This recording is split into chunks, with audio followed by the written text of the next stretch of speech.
A paz do Senhor, povo de Deus, Igreja do Eterno, família de Deus aqui na terra, nós que estamos aqui nos preparando para morarmos eternamente juntos, unidos, na grande congregação dos santos, lá no reino do nosso Pai. Hoje eu quero meditar convosco. Eu sou Laertes Santos, para quem não me conhece, servo de Deus. Estou aqui mais uma vez para ser um instrumento de Deus, um instrumento para a sua vida, para que Deus venha cada dia mais trazer a orientação para as nossas vidas, o direcionamento que esteja pautado à luz das Escrituras, para que possamos agradar mutuamente nosso Pai que está nos céus. Eu quero hoje falar ainda no Sermão da Montanha, mas hoje o Espírito Santo ministra ao meu coração sobre um assunto a respeito da oração modelo, um dos princípios que Cristo ensina nessa oração. Não é que a gente vai orar essa oração todas as vezes, mas os princípios que ela contém, então, devem fazer parte de todas as nossas orações. Esse é o modelo, esse é o padrão de oração de todo aquele que deseja, de fato, que a sua oração seja ouvida, de que a sua oração cumpra também o propósito de glorificar a Deus, estabelecer o propósito de Deus. Porque, aliás, Jesus começa dizendo, estamos em Mateus, capítulo 6, a partir do versículo 9, essa oração, esse ensino da oração vem a partir de um pedido que Lucas vai dizer. Mateus não cita, mas Lucas vai dizer que os discípulos de Jesus chegam a ele e pedem para que ele os ensine a orar a Deus, porque João Batista havia ensinado seus discípulos. Então Jesus Cristo vem trazer para eles o parâmetro, o princípio, o padrão da oração que, de fato, Deus deseja que façamos. Eu vou me ater ao versículo 9, porque é justamente o assunto que eu quero falar nessa manhã convosco. Quando Jesus diz assim, portanto, vós orareis assim, Pai Nosso. É nesse Pai Nosso que eu quero me ater para falar, para discorrer sobre este assunto. O nosso Pai, Pai Nosso, Ele está nos céus e o seu nome é santificado. Pai Nosso, por que o Espírito Santo ministra sobre mim esse assunto? Porque é interessante, porque Jesus vai nos ensinar que na nossa oração a gente precisa lembrar que o Pai, Ele não é de exclusividade minha, mas o Pai é nosso, é do seu povo, é dos meus irmãos. Ele é do povo que foi comprado, lavado e remido pelo sangue de Jesus. Então, o Pai é nosso. Então, o Pai, Ele tem muitos filhos. E Cristo, Ele comprou, Ele resgatou muitos filhos para Deus. Isso vai falar de unidade, porque se é nosso, então está trazendo para nós, implicitamente, que existem mais de uma pessoa, que aliás eram 12 ali apóstolos, 70 discípulos e tantos outros que seguiam a Jesus. Então o Pai não é só meu, o Pai é nosso. Logo, o Pai nunca vai agir me favorecendo em detrimento dos outros filhos, porque quando Ele usa você para uma função diferente, porque isso não significa, e a gente precisa entender isso, entender que o fato de haver ministérios diferentes, dons diferentes, isso não distingue, isso não faz distinção daquele que é maior do menor, porque aliás em Cristo todos somos iguais. Muitas vezes nós temos uma compreensão ilógica, irreal, de que uma pessoa que talvez seja usada, tenha uma projeção maior do que a outra, que esse seja alguém que seja mais especial para Deus do que os demais, quando na verdade isso não sucede. Mas os dons espirituais e até mesmo os talentos, por exemplo, foram distribuídos a cada um segundo a sua competência, a sua habilidade. Todos nós nascemos com habilidades que são inerentes a cada um de nós. Então, você tem aquela habilidade e o outro tem a sua habilidade, mas isso não faz de você melhor e nem pior que o outro. E aí, falando ainda, discorrendo sobre esse assunto, eu quero ir lá no Velho Testamento, quando no Salmo de número 133 diz: como é bom e quão suave é que os irmãos vivam em união. Então, todo pai, né, seja na família biológica, seja na família espiritual, qual é o pai que gosta de que haja dissensões entre seus filhos? Pelo contrário, o desejo dos pais é que os filhos sejam unidos e que eles se protejam. E a bênção coletiva para o povo de Deus, porque na unidade do povo de Deus, Deus se agrada e Ele derrama vida, Ele derrama bênção no meio do povo de Deus. Então a gente precisa entender isso. Não é sobre mim, querido, não é sobre você, mas é exclusivamente sobre Cristo Jesus. Ó, quão bom e quão suave é que os irmãos vivam em união. É como óleo precioso sobre a cabeça, o qual desce sobre a barba de Arão, que desce até a orla das suas vestes. Então Arão, ou Araão, posteriormente, ele era o quê? Arão, ele era um sacerdote. Então a unção sacerdotal, a bênção de Deus, o sacerdote era aquele que trazia, que representava, que era o mediador entre Deus e os homens. Na velha aliança haviam homens separados para isso. Na nova aliança não existem mais mediadores, a não ser Cristo Jesus. Ele é o único mediador entre Deus e os homens. Então, através do sacerdote, Deus derramava a bênção no meio do seu povo, como orvalho de Hermon que desce sobre os montes de Sião, porque ali o Senhor ordena a bênção e a vida para sempre. O orvalho de Hermon é uma montanha, né, que fica lá na parte norte de Israel, na parte mais elevada, e ele é coberto de neve. E quando aquela neve vai derretendo, ela alimenta o Rio Jordão e também vai trazendo o quê? Um orvalho. Então, quem está lá em cima, ele vai trazendo bênção para aqueles que estão lá embaixo. O sacerdote, né, era aquele que estava sobre o povo na velha aliança, mas também pensando no quem tem chamado, quem Deus chama para ser o sacerdote da sua casa, para ser o pastor da igreja, para ter o ensino, né? A chamada para ser um evangelista, um doutor, seja naquilo que Deus te concedeu, para que você venha abençoar outras vidas, porque o orvalho, quando ele de Hermon vai derretendo, ele vai abençoando aqueles que estão lá embaixo. Então, que nós possamos usar os dons que Deus nos deu, as habilidades que Ele nos deu, para nos abençoarmos mutuamente.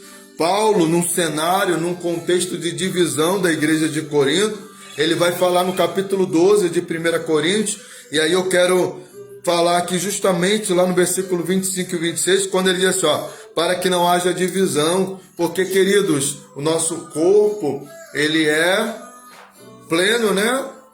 Principalmente falando de mim, né? Naturalmente que tenho, pela misericórdia de Deus, todas as funções do meu corpo. E aí, queridos, imagina que um corpo não pode ser dividido, mutilado. Eu teria falta de qualquer membro do meu corpo, do tecido, né? Dos órgãos vitais. Todas as partes do nosso corpo são importantes, estão aqui com uma finalidade, assim somos nós no corpo de Cristo, ele é o cabeça, e cada um de nós exercemos uma função nesse corpo. Então, para que não haja divisão, para que ninguém venha dizer, eu sou exclusivo, eu sou absoluto, não, porque todos nós precisamos um dos outros mutuamente, porque o Pai é nosso, precisamos da bênção do nosso Pai, precisamos de que o Pai se agrade de nós, como ali em Salmo 133, da nossa unidade, e que assim ele venha abençoar o seu povo. Porque se na unidade do povo vem bênção, na desunião, Deus não trará bênção para aqueles que promovem desunião entre irmãos.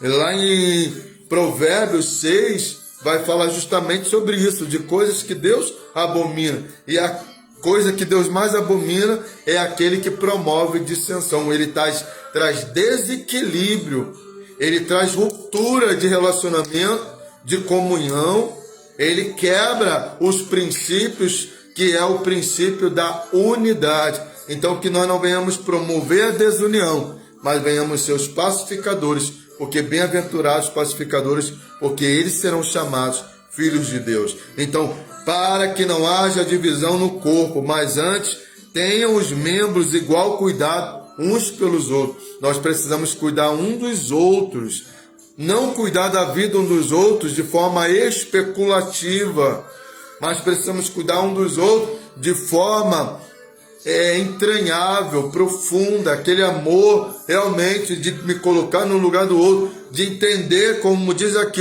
porque quando um membro padece, todos padecem com ele.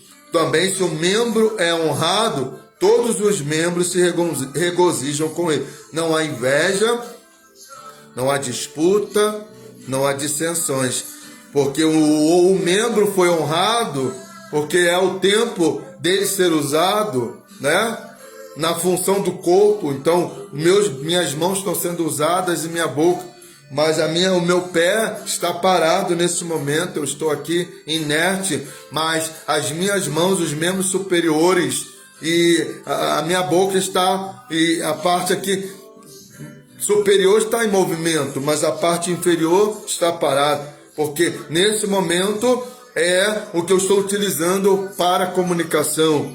Então, entendamos que eu estou usando uma forma ilustrativa para demonstrar, para trazer para o contexto do que estamos meditando, que nem sempre Deus usará ou será o tempo da sua bênção naquele momento. Naquele momento Deus está abençoando o teu irmão, mas espera, chegará o teu momento.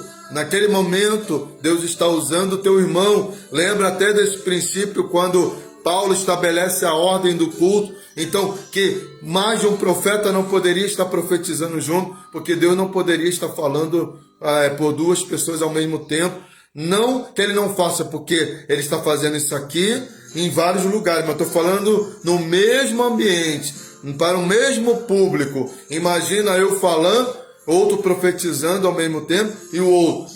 Para quem os ouvintes prestarão atenção. Então é disso que está falando. Por quê? Porque naquele momento Deus está derramando bênção. Vamos pensar aqui de forma também ilustrativa. Nós citamos o Salmo 133, então o orvalho vai descendo lá de Hermon, e a tendência é que antes de chegar lá na parte mais baixa, a parte mais baixa de Israel fica no Mar Morto, que é a parte mais baixa da terra, 400 metros abaixo do nível do mar. Então, antes de descer lá do Monte Hermon, que é a parte mais alta, ele vai descendo, vai alimentando as colinas de Golã, e vai ali alimentando o Rio Jordão, e vai descendo, Mar da Galileia ainda na parte norte, que está mais, e aí vai descendo até o sul, vai passar, por Jerusalém, as partes mais baixas ali, que é a parte do sul. Então, ele vai descendo gradativamente até alimentar toda a terra de Israel. Assim a bênção de Deus, mas o teu momento vai chegar. Enquanto não chega, celebra a vitória do teu irmão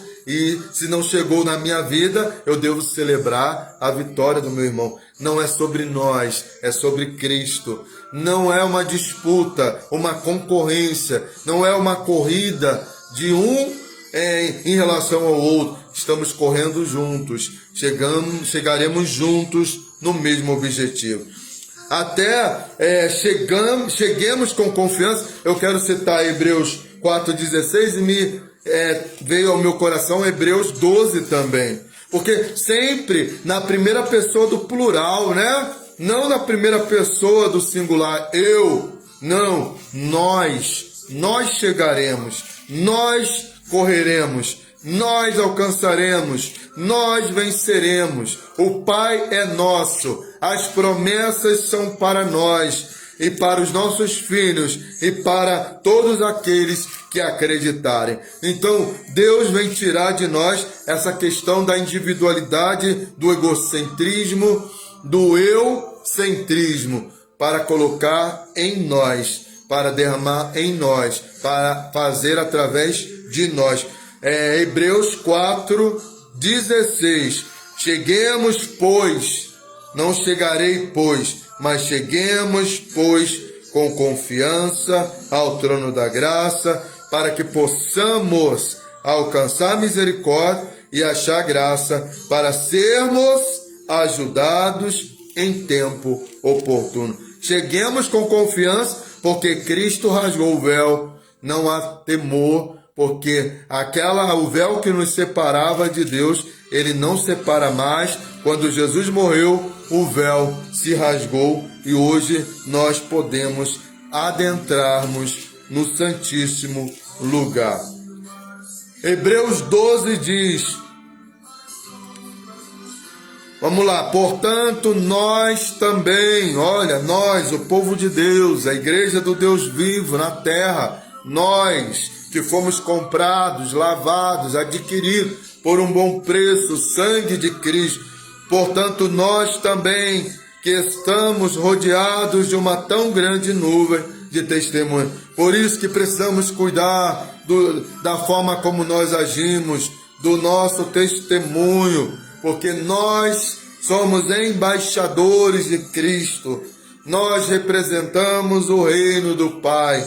Se nós não agirmos de acordo, em coerência ao reino, aos princípios do reino, ao invés do Rei, do nosso Pai, ser glorificado em nós e através de nós, ele será envergonhado. Dentro ainda da oração modelo, o nome do Pai deve ser santificado nos seus filhos. Então, estamos sendo rodeados, as pessoas nos olham, as pessoas estão ali especulando a nossa vida, as nossas atitudes, estão lendo o livro. Qual é o livro? A Bíblia não, eles têm cansaço, né? Muitos começam a ler a Bíblia e caem no sono, não conseguem ler, mas eles estão lendo a Bíblia, estão lendo a gente, nós que estamos pregando a palavra. Então que de fato sigamos aquilo que nós temos pregado, deixemos todo o embaraço e o pecado que de tão perto nos rodeia. Tem coisas que são pecado, tem coisas na vida do crente que são embaraço. Embaraço não significa que seja pecado, mas nos atrapalha a nossa corrida. Tudo aquilo que atrapalha a nossa corrida, precisamos deixar de lado. Por exemplo, assistir televisão o dia todo é pecado? Claro que não. Mas não tirar um momento para você meditar nas Escrituras, você está se embaraçando. Por que você está se embaraçando? Porque justamente todo aquele tempo ocioso, né? Porque na verdade nem toda a programação é instrutiva, muitas coisas são apenas para passar o tempo. E aí você perde um tempo valioso de estar aprendendo mais de Deus, de estar tirando um momento de oração. Então nós podemos ter aquele período sim, de você estar vendo alguma coisa que necessariamente não traga nenhuma instrução, edificação. É apenas um momento de de relaxar, né? De rir, muitas vezes, dentro de... Quando eu falo isso, porque para a gente não abrir aqui um precedente, né? Que nem tudo, né, deve ser motivo de riso, porque há humorismo hoje que é tão chulo, tão vergonhoso, tão vexatório, que não é ideal que um cristão esteja ouvindo, né? Um humorismo carregado de palavrões, de palavras de baixo calão. Então, esse não é um tipo de entretenimento que um cristão deve. Mas tem aquele humor que é mais... que não carrega em si toda essa carga aí negativa, uma coisa mais light, mais água com açúcar, que você pode sim assistir, mas não saindo do que a gente está meditando nessa manhã, olhando para Jesus, o autor e consumador da fé. Então, falando aqui, corramos, versículo 1, corramos, irmãos, com paciência a carreira que nos está proposta. Que venhamos correr, que venhamos marchar, que venhamos avançar, que não permitamos que nada venha embaraçar os nossos pés, o nosso caminho, que nada venha, que a gente não venha se ater, se entreter com coisas que nos tiram do propósito, do foco mais importante, que é chegar nas mansões celestiais. E ainda falando sobre essa unidade, sobre essa, somos igreja, congregação do Deus vivo. A paz, Senhor Yara, que Deus continue te abençoando, minha irmã. Obrigado por estar sempre compartilhando os vídeos, que Deus continue te abençoando. Isso significa que você dá valor e dá atenção para aquilo que nós estamos dizendo aqui. Deus continue te abençoando, minha irmã, em nome de Jesus, você e a sua casa. Ainda falando sobre a unidade do povo de Deus, a referência que nós temos é a igreja primitiva, né? Porque no dia de Pentecostes, quando começa no capítulo 2, e eles ainda estavam ali esperando, então, quando desce o Espírito Santo no capítulo 2, a promessa que Cristo fez ali no final de Mateus, e ali no início de Atos dos Apóstolos, capítulo 1, versículo 8 e 9, quando Jesus havia prometido ainda em João, quando ele faz a promessa do Espírito, mas que em Atos, no começo de Atos, Lucas vai descrever que Jesus manda que eles ficassem ali em Jerusalém, esperando, aguardando, até que do alto eles fossem revestidos de poder, revestidos do Espírito Santo. E aí é interessante que quando o Espírito Santo desce, no dia de Pentecostes era o 50º dia, então, a partir, Jesus morreu na Páscoa, ressuscitou, né, o terceiro dia, no domingo de Páscoa, e aí vai decorrer, depois da Páscoa, 50 dias, que é justamente a festa de Pentecostes, a festa da colheita. E nesse dia propício, porque na festa da colheita foi aonde os discípulos começaram as primeiras colheitas dos salvos em Cristo Jesus. E ali todos foram cheios do Espírito Santo. Não houve ninguém que estivesse ali no cenáculo, naquela casa reunido, que não tivesse cheio do Espírito Santo. Cerca de 120 pessoas que estavam ali buscando o Senhor e foram todos cheios, porque o Pai é nosso, a promessa é nossa, o Espírito Santo é nosso, a salvação é para nós, é para todos aqueles que creem e forem reunidos no povo de Deus.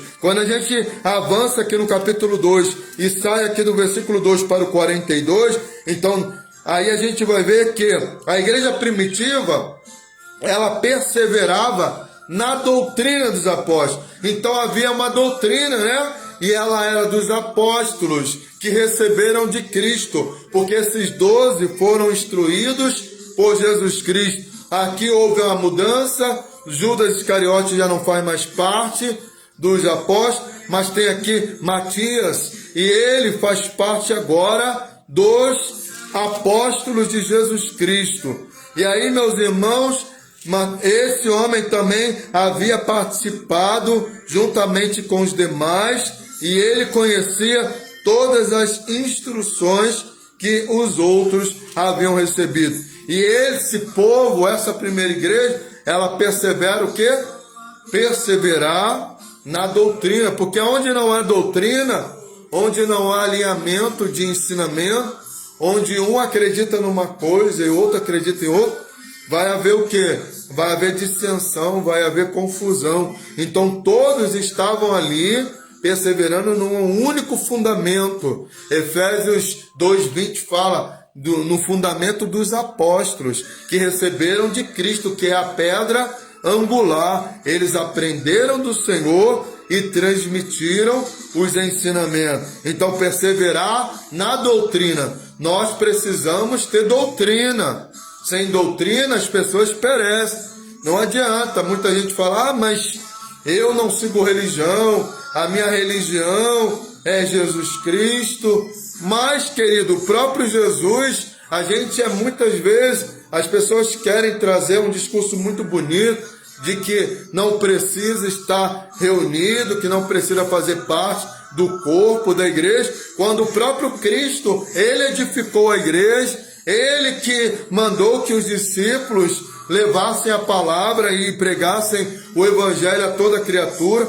É na própria Bíblia que diz que nós não podemos deixar de congregar, lá em Hebreus 10:25. Então quem fala isso, eu acho que está quebrando o princípio de que o Pai é nosso. Se o Pai é nosso, eu sozinho eu não posso falar que o Pai é nosso. Por quê? Porque na verdade não há coerência nessa oração. Para que o Pai seja nosso, deve estar eu e mais alguém. Ou seja, eu e mais eu, não tem como haver isso. Até a triunidade de Deus possui 3 pessoas. Então, o Pai é nosso. Então, precisamos perseverar na doutrina. O desafio é perseverar na mesma doutrina e na comunhão, que é o koinonia. Porque perseverar na comunhão é muito difícil.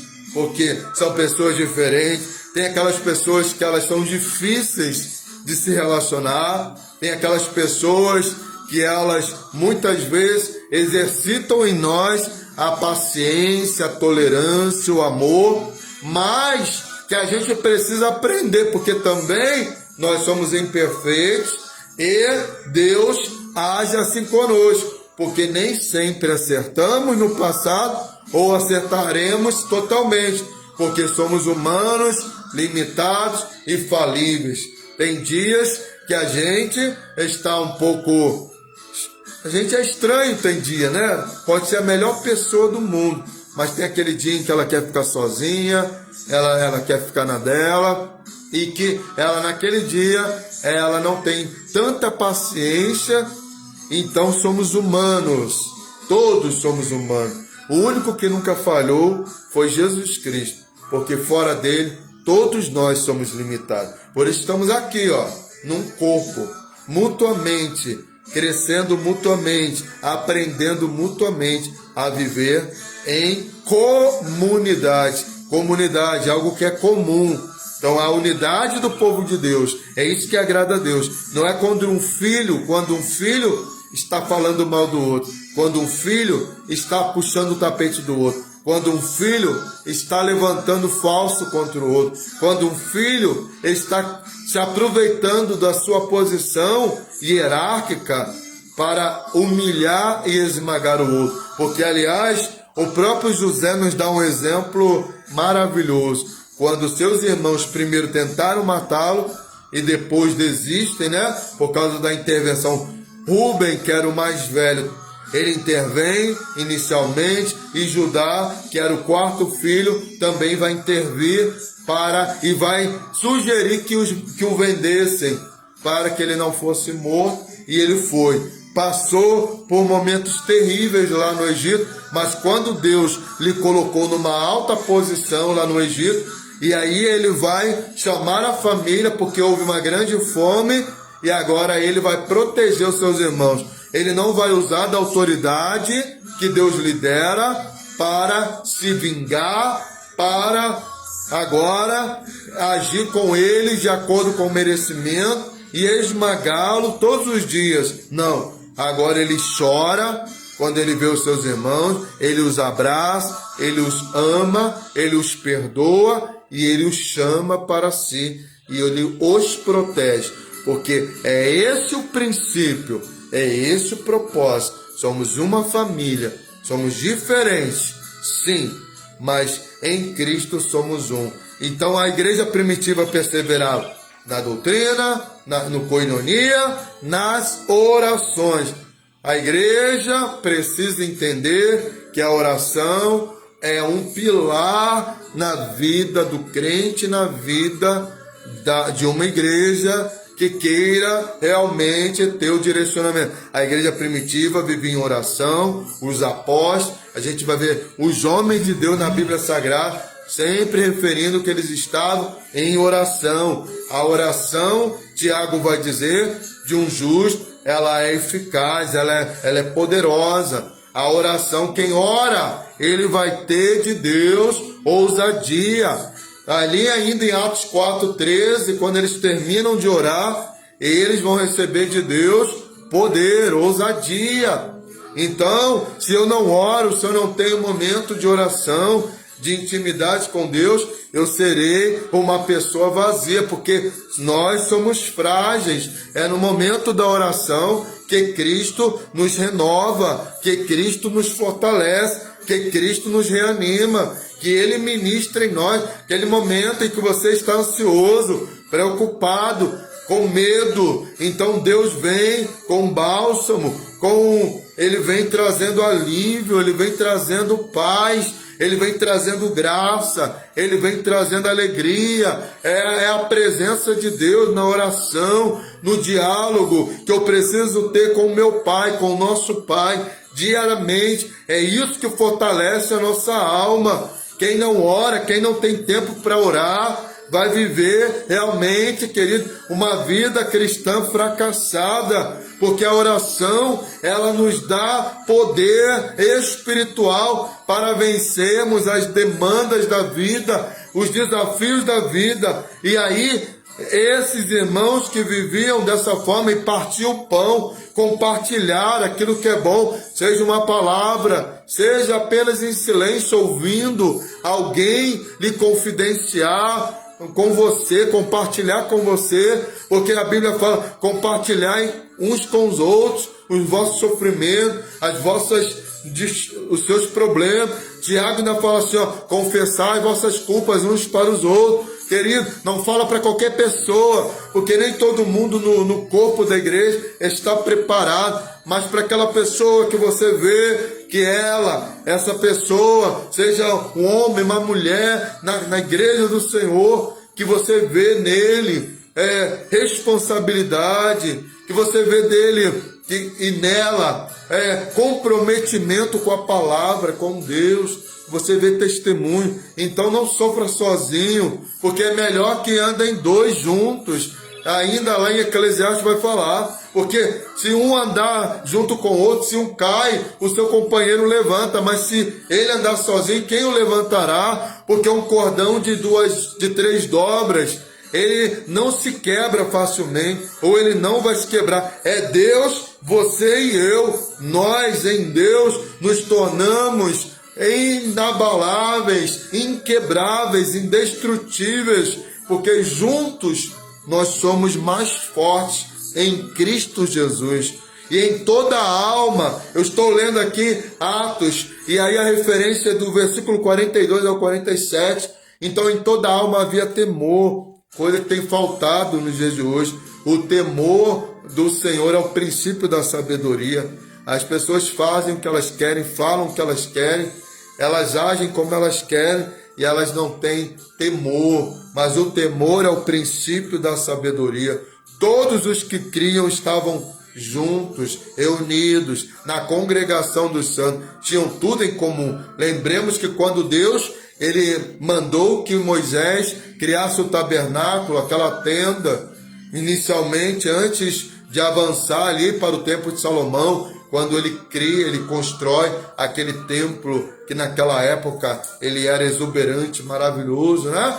Mas aquela simples tenda, aquele simples tabernáculo, que dentro daquele tabernáculo, ali no meio do seu povo, ali Deus se manifestava na Shekinah, ele se manifestava na união do seu povo, Deus no meio do seu povo, o seu povo, Deus entre nós, Emanuel. E quando a gente vai para o livro de Apocalipse, a gente vai ver que Jesus, lá no capítulo 1, versículo 20, capítulo 2, versículo 1 de Apocalipse, vai falar que ele está no meio, entre os 7 castiçais. 7 castiçais apontam para a igreja do Senhor. As 7 igrejas, não fala apenas daquelas de Apocalipse, mas as 7 igrejas, elas falam de todas as igrejas. 7 é o número perfeito. Todas as igrejas do Senhor, em todos os tempos da nossa caminhada, da nossa peregrinação aqui na terra, até o dia em que Jesus voltar. Então a sua igreja,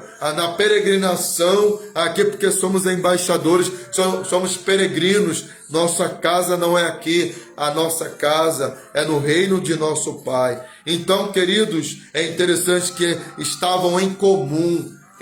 Precisamos estar em comum, porque, irmãos, ainda em Efésios vai falar, é a mesma esperança, é batizado no mesmo batismo, o mesmo Espírito, a mesma fé, só estamos unidos no mesmo Senhor, no mesmo Deus, em uma mesma promessa, em uma mesma aliança. Então que nós possamos estar com o nosso coração unidos, buscando aprender a conviver cada dia mais com aquele que é diferente da gente, porque temos 5 dedos e cada um é diferente. Eu não posso querer que o meu irmão se alinhe àquilo que eu estabeleço como padrão, porque não cabe a mim. O padrão, quem estabelece é Deus, porque eu mesmo preciso me adequar, eu mesmo preciso me alinhar ao padrão do Todo-Poderoso, e esse padrão é muito elevado, o padrão que Deus quer que nós estejamos, que ainda em Efésios capítulo 4 vai dizer, para que todos cheguemos, não somente eu,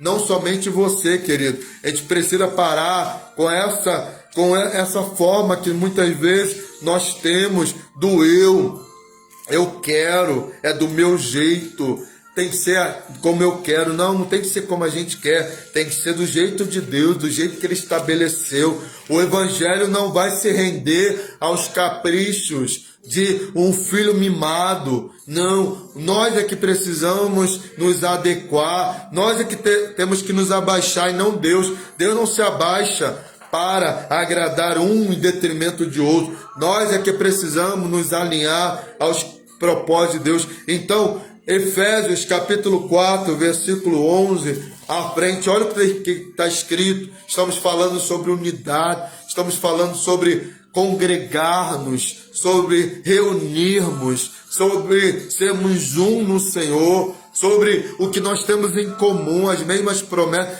fazemos parte da família de Deus, estamos no corpo de Cristo, temos uma mesma promessa, uma mesma aliança. Lembremos que lá no céu não haverão placas de igrejas denominacionais, da Batista, da Assembleia Presbiteriana, da Metodista, seja qual for. Não, lá não vai ter essas placas. Lá seremos o povo remido, lavado pelo sangue do Cordeiro. Precisamos jogar por terra, muitas vezes, essa nossa vaidade, esse nosso orgulho, porque muitas vezes, qual é a melhor igreja? A melhor igreja deve ser eu, deve ser você, porque a igreja em si denominacional, ela vai ter coisas boas. Nós fazemos parte da nossa igreja, tem coisas que a gente acha legal, tem outras que a gente não acha tanto, mas, queridos, o importante é estarmos ali congregando uns com os outros. Não existe instituição humana que seja perfeita. A partir do momento que tem pessoas, queridos, porque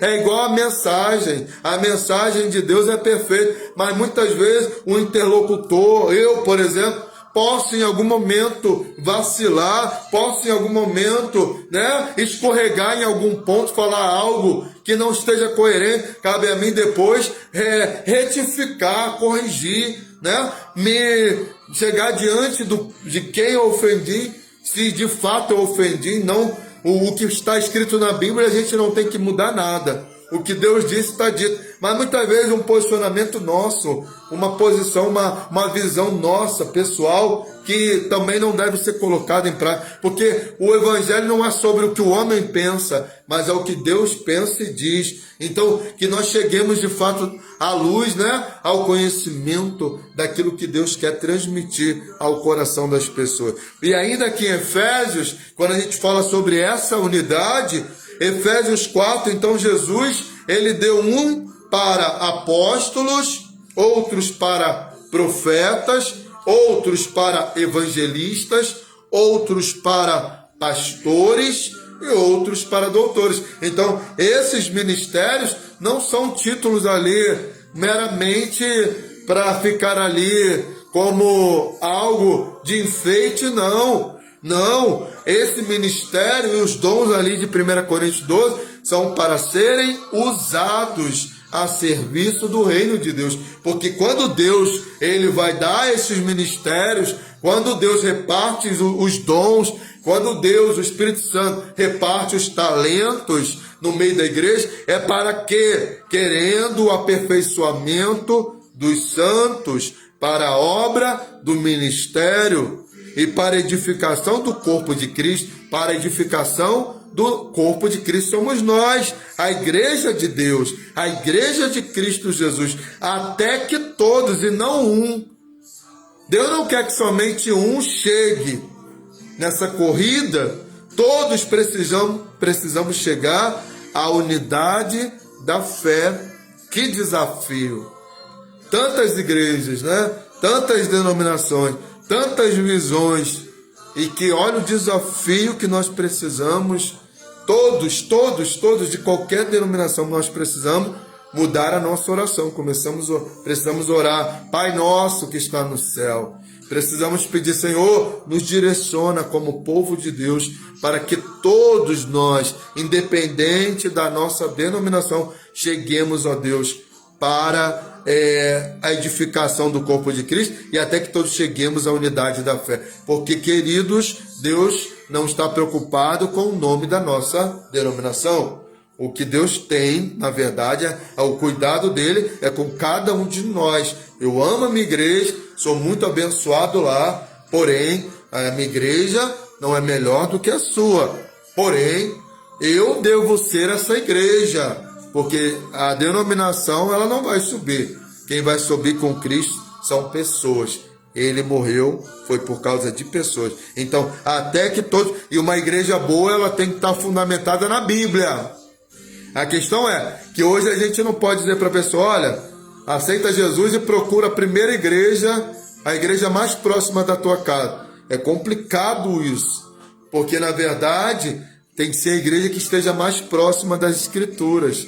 Tem que ser a igreja onde a Escritura seja a voz, onde a palavra de Deus seja a autoridade maior, e não a compreensão e a interpretação individual. Porque nenhuma profecia, disse Pedro, ela foi produzida por vontade de homem, mas homens que foram inspirados. Pensa na palavra inspiração, você vai compreender um pouco. Eu expiro, né? Eu inspiro primeiro, puxo e solto, e expiro. Isso significa respiração. Receber o ar e soltar o gás carbônico. Recebo o oxigênio, solto. E na verdade, a respiração é isso. Homens inspirados são aqueles homens que receberam a mensagem de Deus. Não veio da vontade do homem. Eles receberam a mensagem, a inspiração de Deus, e logo eles escreveram. E logo eles transmitiram. Porque a profecia não é produzida por vontade de homem, mas homens cheios do Espírito Santo. E ao conhecimento do Filho de Deus, a homem perfeito à medida da estatura completa de Cristo. Versículo 13 de Efésios 4. Então a estatura aqui não é de homem, a estatura aqui não é de pessoas, não, de ministros, de autoridades eclesiásticas. Não, O padrão, a estatura que nós estamos buscando é a estatura de Cristo. Cristão significa pequenos cristos. Então, eu não estou buscando ser na medida de homens. Porque homens, por mais que eles busquem a Deus, por mais que busquemos, e precisamos nos aproximar de Deus a cada dia, nos santificar, crescer na graça e no conhecimento. Mas por mais que cresçamos espiritualmente, mas nós não somos o parâmetro. O parâmetro é Cristo, é sobre Cristo que nós precisamos nos debruçar, sobre o que Ele disse, sobre como Ele viveu, como Ele agiu. Filho perfeito, foi obediente até a morte de cruz. Se eu buscar esse padrão em homens, eu vou falhar. Mas se eu buscar em Deus, então, querido, vai ser muito difícil, porque é cada dia negar a mim mesmo para buscar me parecer com Cristo Jesus. Para que não sejamos, olha só, mas, e tudo no plural, tá? Não falando eu ser, mas nós sermos, na segunda pessoa do plural, na primeira pessoa do plural, né? Nós. Para que não sejamos mais meninos inconstantes, levados em toda roda de doutrina, vento de doutrina, pelo engano dos homens que com astúcia enganam fraudulentamente. Lembremos de algo que Jesus nos adverte. Jesus vai falar lá em Mateus 24, virão muitos falsos mestres, muitos falsos profetas, muitos falsos apóstolos, muita gente que abre uma igreja apenas para ganhar dinheiro, para se promover. Cuidado, irmãos. Não pode julgar. Se eu não julgo, se uma igreja está alinhada às Escrituras, como em Atos capítulo 17, versículo 11, sobre os bereanos, que quando Paulo está pregando sobre Jesus, eles estão olhando os escritos ali, os pergaminhos, para comparar se de fato o que ele estava dizendo a respeito de Jesus estava sendo corroborado pelas Escrituras. Lembremos que a gente precisa sim fazer discernir. Precisamos discernir. Porque se eu não venho discernir o que é certo do que é errado, serei facilmente enganado por pessoas que dizem ser uma coisa, mas não são. E aí, todos nós precisamos estar nos preocupando com isso, com os ensinos que estejam próximos das Escrituras Sagradas. Antes, seguindo a verdade, em amor, cresçamos em tudo naquele que é o cabeça, o Cristo. Então, cresçamos em tudo, na verdade, em amor. O amor, irmãos, ele deve ser aí o tempero das nossas vidas. Sem amor, o amor é o padrão mais elevado da vida cristã. O amor é o mandamento mais importante, é o dom mais sublime. 1 Coríntios 13, é o dom mais sublime. Amor não é sentimento. Amor é uma decisão, é uma atitude, é uma escolha. Amar é uma escolha. Porque amar o meu inimigo é uma escolha pessoal, é uma escolha diária, é um desafio. Amar quem te persegue, amar quem te calunia, amar quem te despreza. Amar e gostar são coisas diferentes. Você pode amar uma pessoa e não gostar daquilo que ela faz, mas amar você deve fazer, porque o mandamento maior é amar a Deus sobre todas as coisas e ao próximo como a ti mesmo. E Cristo é o cabeça, então não é homem que foi colocado como cabeça, mas Cristo. E a cabeça nos remete o quê? Toda decisão vem da mente, né? Então é a mente, é o cérebro. O cérebro comanda todas as coisas. É ele que é ali a sala de controle. A sala de controle é o cérebro. Então, ele controla tudo. Quando uma pessoa ela lesiona ali a sua coluna cervical e aí rompe, e o que acontece quando há o rompimento ali da sua medula, que faz a conexão entre o corpo e o cérebro. Então, todas as terminações nervosas que são transmitidos ali pelo cérebro, pela sala de comando, de controle, por mais que o cérebro tente mandar, mas agora não vai ter mais a conexão necessária. É como alguém, já viu quando alguém passa e rebenta ali o fio do telefone, antigamente que as pessoas usavam mais, e aí você fica sem sinal. Então a verdade é, porque por mais que a sala de controle mande sinal, mas o fio foi rompido. E aí, queridos, precisamos entender que precisamos estar conectados com Cristo, com o cabeça, porque Ele que vai mandar todos o controle, a diretriz, o direcionamento, os mandamentos provém dele. Onde que estão os mandamentos de Cristo? Estão na nuvem? Não, os mandamentos de Cristo estão aqui, ó.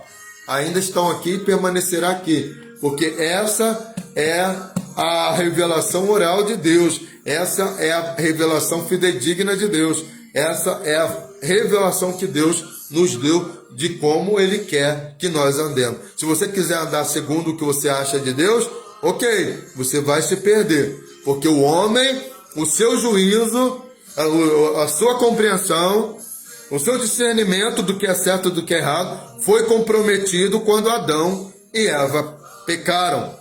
Foi comprometido. Então eu preciso de uma bússola. Eu preciso de uma orientação. Onde eu encontro?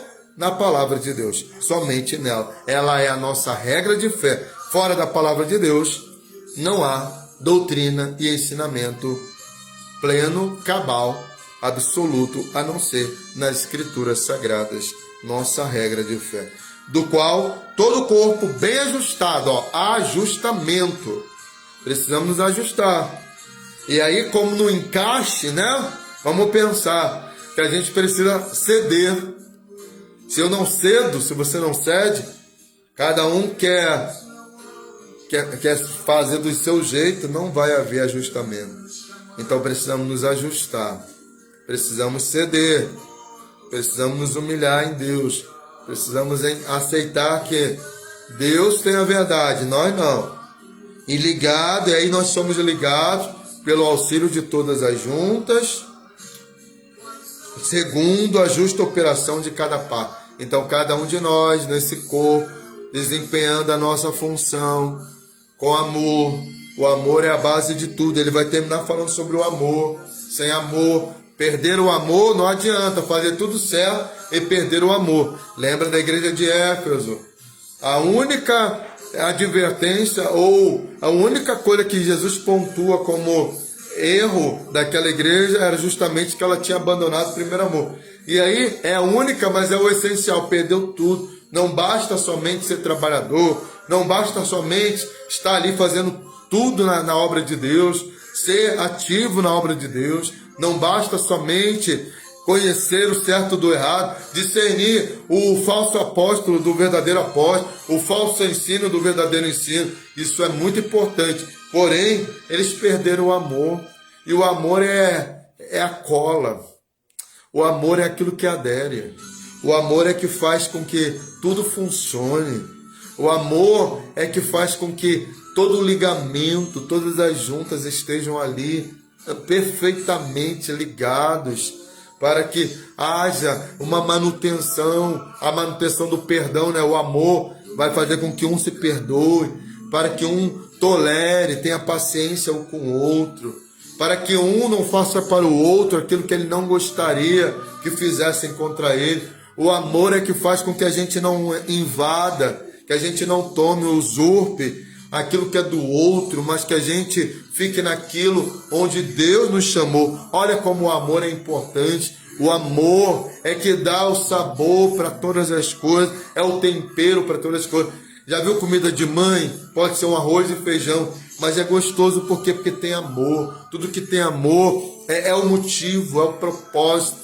Queridos, sem amor, a igreja ela vai definhar, vai se tornar uma igreja intolerante. Por mais que a gente conheça, saiba discernir o que é certo do que é errado, mas a compaixão e a misericórdia, onde estarão? A gente vai se tornar truculento. É por isso que nós nós recebemos não o espírito de covardia, mas de poder, mas não somente de poder, de amor e de moderação. O amor é a base de tudo. Sem amor, querido, nosso culto, sem amor, querido, nossas atitudes, nossas ações para Deus não terão mais resultado nenhum. Apenas será exposição, apenas será cerimonial, apenas será um costume, porque perdeu a essência, perdeu tudo.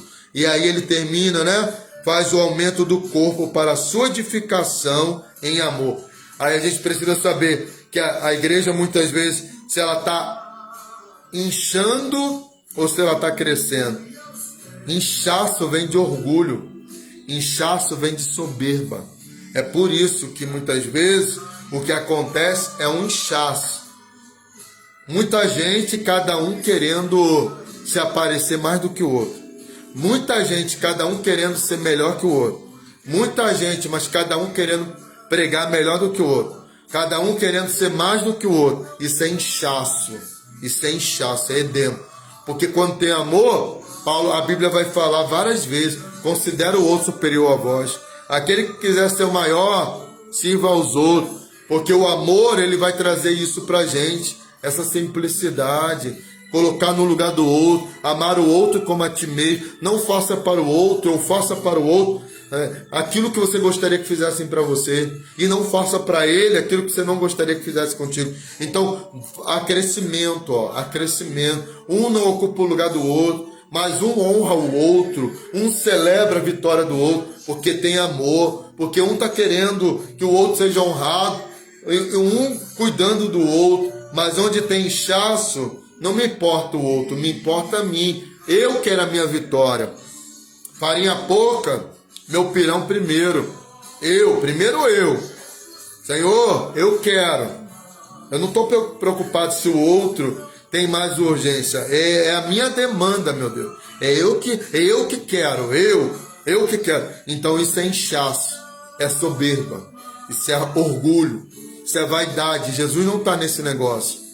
Porque onde Jesus está é quando um vai desenvolvendo no outro aquilo que o outro tem de melhor. Incentiva o outro. Um promove o outro. Olha, você é bom nisso, continue exercendo isso. É isso que Jesus quer da gente. Fora disso, é apenas conceito humano. É apenas aderência dos fundamentos, das filosofias, dos pensamentos humanos.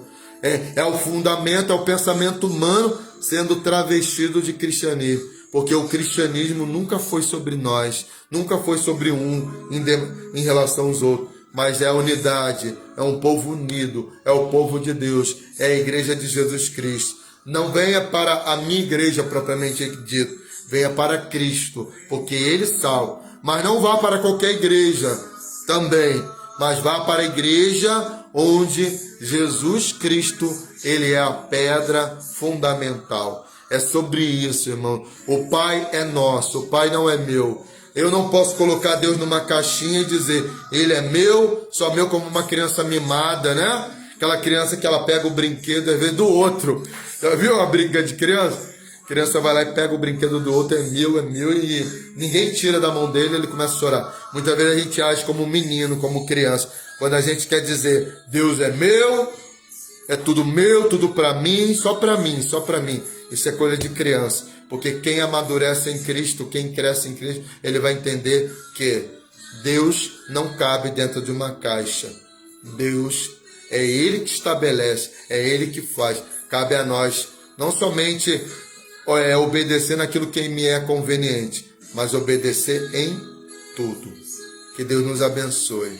Que possamos viver esse cristianismo na unidade, na comunhão, no partir do pão, que venhamos compartilhar coisas boas uns com os outros, que venhamos na reunião dos santos, ajudar os outros, edificar o outro, amar uns aos outros. Isso, queridos, se você obedecer a Deus, Deus vai te honrar. E essa que é a questão. Se a gente se abaixa para Deus, Deus também vai agir em favor de nós. Fica com Deus. Meu irmão, minha irmã, somos um no Senhor. Somos um corpo. Eu preciso de você, você precisa de mim, e todos nós precisamos de Cristo. Que Ele cresça, que nós venhamos diminuir, que Ele apareça, que Ele seja glorificado através da nossa unidade. Me lembrei agora, o Espírito Santo vai nos conectando, a Bíblia, você vê que o fantástico, maravilhoso da Bíblia é isso. Foi escrito em mais de 1600 anos, mas uma coisa vai conectando com a outra. Quando eu me lembro da oração sacerdotal em João 17, justamente Jesus vai orar pela unidade dos seus discípulos, que eles sejam um como nós somos um. A unidade da Trindade é perfeita, que a unidade dos servos de Deus seja perfeita nele, porque na união nossa, irmãos, Jesus será glorificado, porque assim ele era. Quando viam a diferença ali no corpo da igreja primitiva, aquele corpo, aquela comunidade, aquela igreja unida, onde um cuidava do outro. Então o mundo ali vigente, o mundo antigo, cheio de contradições, de injustiça, de imoralidade, via aquele povo tão diferente. Então eles caíam na simpatia do povo. Eles são diferentes, nós queremos fazer parte disso. Que Deus nos abençoe, que a graça do Eterno seja derramada sobre as nossas casas, que o nosso Pai venha nos abençoar. Eu vou terminar com a oração do Pai Nosso. Faça comigo, meu irmão, minha irmã, onde você estiver. O Pai é nosso, as bênçãos são nossas. Yara, ora juntamente comigo. Obrigado por estar aqui comigo. Minha irmã, o Pai é nosso. Pai nosso que estás nos céus, santificado seja o teu nome. Venha a nós o teu reino. Seja feita a tua vontade, assim na terra como no céu. O pão nosso de cada dia nos dai hoje. Perdoa as nossas ofensas, assim como nós perdoamos quem tem nos ofendido. Não nos deixe cair em tentação, mas livra-nos do mal, porque teu é o reino, o poder e a glória para sempre. Amém. Fica com Deus, graça e paz.